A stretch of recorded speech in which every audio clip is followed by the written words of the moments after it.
출애굽기 28장 1절.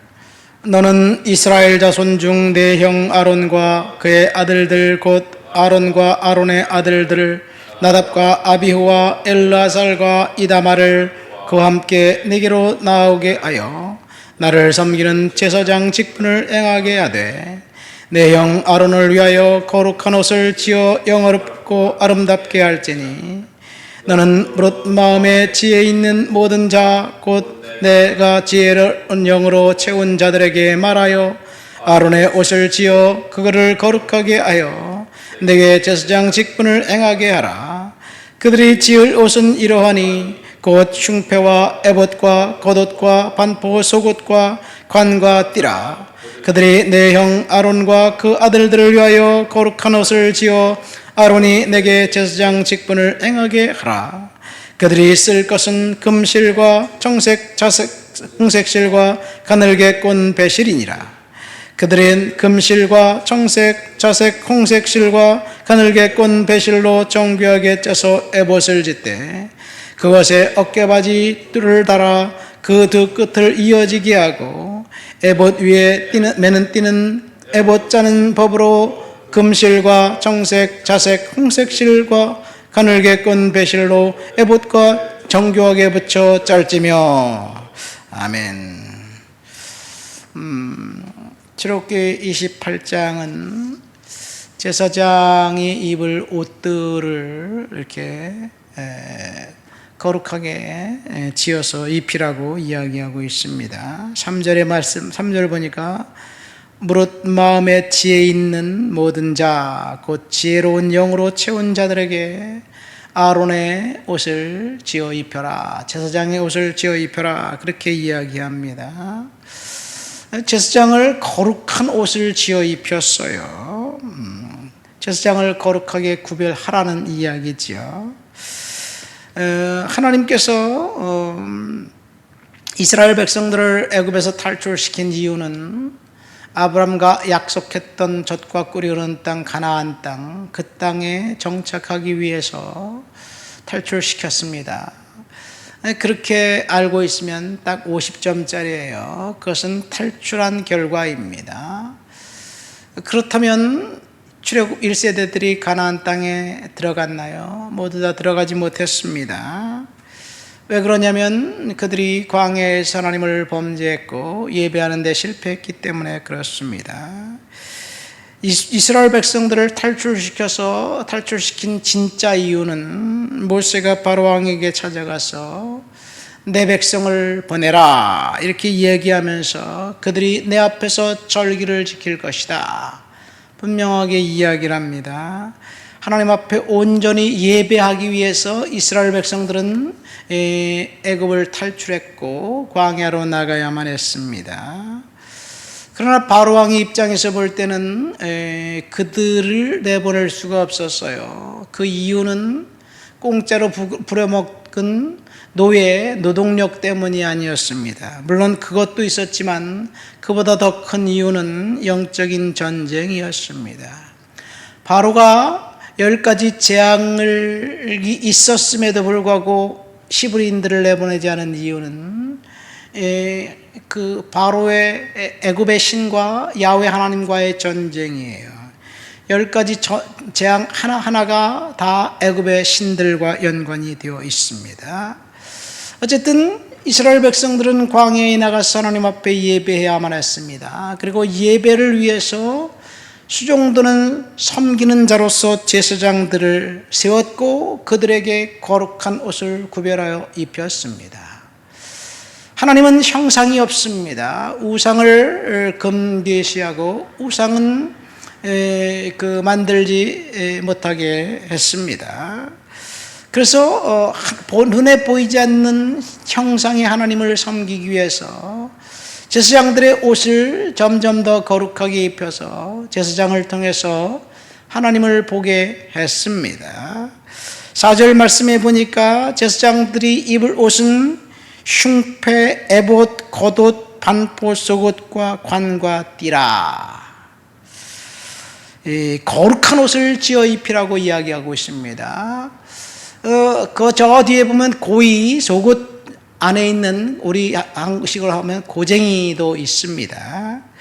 그런데 40절과 41절에 보면 대제사장과 제사장의 옷이 똑같은데 오직 대제사장만 입을 수 있는 옷은 그 겉에 있는 에봇입니다. 에봇 위에 흉패가 있는데 흉패는 옷이라기보다는 앞치마 비슷한 건데 거기 12지파의 이름들이 적혀 있습니다. 에봇과 흉패를 대제사장에게 입힌 이유는 흉패를 판결 흉패라고 이야기하는데 그 재판과 관계가 있고, 그리고 에봇 위에는 호마노라고 해서 우리가 9절 읽진 않았지만 보석을 달아 놓았습니다. 제사장 옷에는 각종 보석들로 치장했습니다. 이 가늘게 꼰 배실, 금실, 청색, 자색, 홍색 실로 만들었습니다. 이렇게 제사장들을 거룩하게 옷을 입혔는데 사사시대에는 이 제사장의 옷 에봇이 드라빔과 함께 우상이 되었기도 했습니다. 자, 제사장을 거룩하게 구별해서 거룩한 옷을 입힌 것, 그 이유는 제사장이 아주 중요한 인물이기 때문이 아니라 제사장은 하나님을 대리해서 예배자로 섬기는 자들이기 때문에 그렇습니다. 제사장이 하는 일은 딱 두 가지입니다. 하나님과 사람들 앞에서 중재자의 역할을 합니다. 사람들을 위해서는 죄를 하나님 앞에 고백하면서 속죄제와 번제와 희생제를 하나님 앞에 드리고, 그리고 하나님으로부터 사죄와 용서를 갖고 와서 백성들에게 전달합니다. 하나님을 위해서는 이제 제사장이 백성들이 갖고 온 짐승들을 하나님 앞에 드리면서 제단에 피를 뿌리면서 피를 드리고 향을 살라 하나님 앞에 예배하는, 오직 제사장만이 할 수 있는 권위를 갖고 있었습니다. 이것이 제사장이 하는 일이었습니다. 그런데 시간이 지나면서 제사장이 하는 일이 이제 제도화되고, 그리고 그 사람들로부터 굴림하기 시작됩니다. 이 제사장이 제도화되었다는 것은 그 제도는 법이고 그 법을 따르고 지키는 사람들은 그 뭔가 권위를 부여받게 되고, 그리고 그것이 비리의 온상이 되기 시작합니다. 사실 제사장을 구별해서 거룩한 옷을 하나님이 입히라고 했지만 모세를 통해서 제사장이 생기기 전부터 구약시대에는 제사를 하나님 앞에 드렸습니다. 아담과 이브의 아들 가인과 아벨이 첫 예배를 드렸던 장면이 창세기에 나오죠. 가인이 드린 예배는 곡식을 하나님 앞에 드렸습니다. 이것은 소제입니다. 아벨이 드렸던 제사는 양입니다. 이것은 번제입니다. 레위기에 보면 매일 제사장이 양 2마리 아침 저녁으로 양 1마리씩 드리고, 그 다음에 동시에 번제와 함께 소제를 드렸습니다. 이걸 상번제라고 합니다. 그러니까 제사장을 특별히 구별해서 하나님 앞에 이제 제사 직분을 행하게 했는데, 이것이 제도화되면서 비리가 싹트고, 그리고 사람들 위에 군림하기 시작합니다. 그래서 구약 성경에 나와 있는 제사장들은 우리가 머릿속에 이 제사장은 참 훌륭하구나, 이 제사장은 귀감이 되는데, 그런 사람들이 머리에 떠오른 사람이 있습니까? 아무리 생각해봐도 없어요. 사무엘 제사장 아닌가? 사무엘은 선지자지 제사장이 아닙니다. 아론의 후손이 아니에요. 그래서 사무엘은 단에서부터 브엘세바까지 여호와의 선지자로 쓰임받았다라고 생각합니다. 제사장의 대리인 역할은 했어요. 제사장 역할도 했지요. 그러나 제사장이 아닙니다. 그럼 귀감이 되는 제사장이 누구일까요? 힐기야라는 제사장 기억합니까? 누구인지? 모르지요. 저도 모릅니다. 근데 에레미야 31장을 설교하다가 제가 알았어요. 실기야는 이 므낫세의 손자 요아스가 8살의 왕이 되었을 때 므낫세가 악한 왕이지 않습니까? 8살짜리 왕이 무슨 그 왕직을 수행할 수 있겠어요? 제사장 외삼촌 실기야가 왕을 대리해서 유다를 통치하면서 므낫세가 망쳐놓았던 그 하나님을 예배하는 예배를 회복시키려고 부흥을 해서 부단히 노력했던 제사장인데 아무도 그가 그렇게 훌륭한 제사장인지 모릅니다. 왜 모릅니까? 목사님들이 설교를 안 했기 때문에 그래요. 사실은 우리들 머릿속에 떠오르는 제사장 딱 한 명 있어요. 누구예요? 엘리 제사장. 나쁜 사람입니다. 그 아들 홈리와 비느하스, 요즘 말로 하면 그루밍 성폭행을 저지른 사람이었습니다. 그래서 엘리 제사장의 그 아론의 4번째 아들 이다말의 후손인데, 엘리 제사장의 아들들의 죄 때문에 엘리 제사장 가문은 몽땅 다 이제 비참한 생을 마칩니다.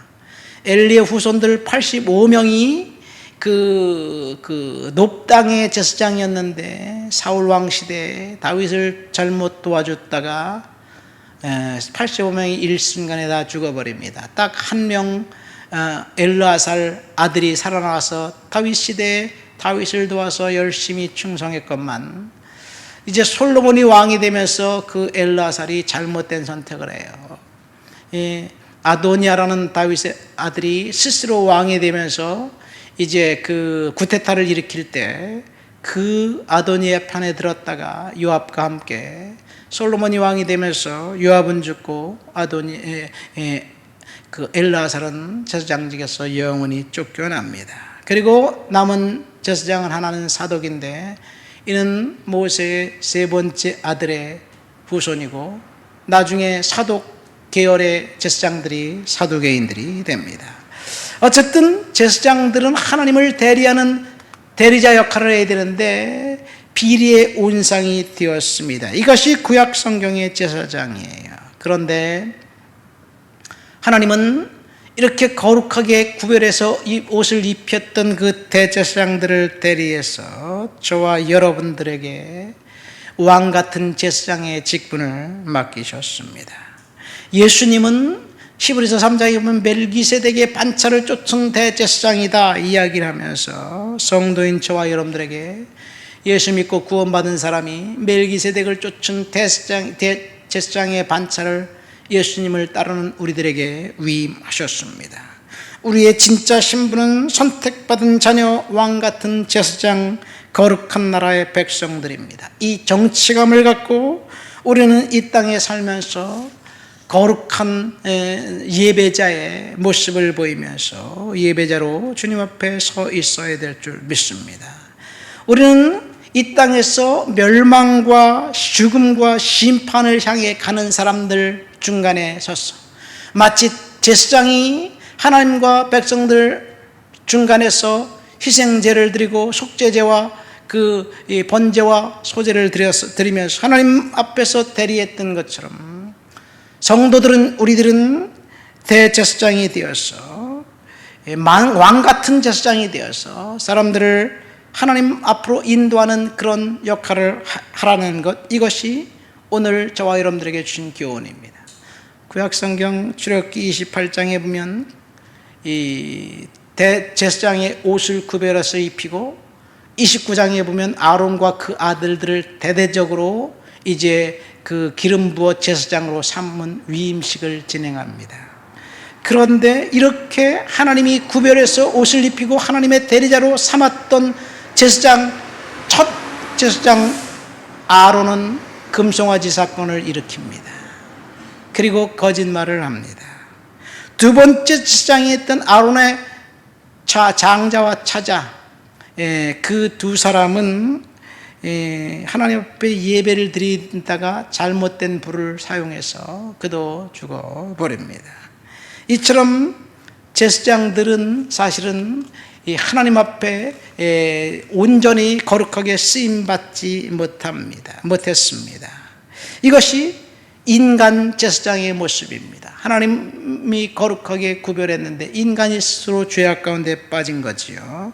예수님께서 저와 여러분들에게 제사장 직분을 맡겨주신 우리들은 하나님 앞에 거룩해야 할 책임이 있습니다. 이것이 진짜 제사장의 모습입니다.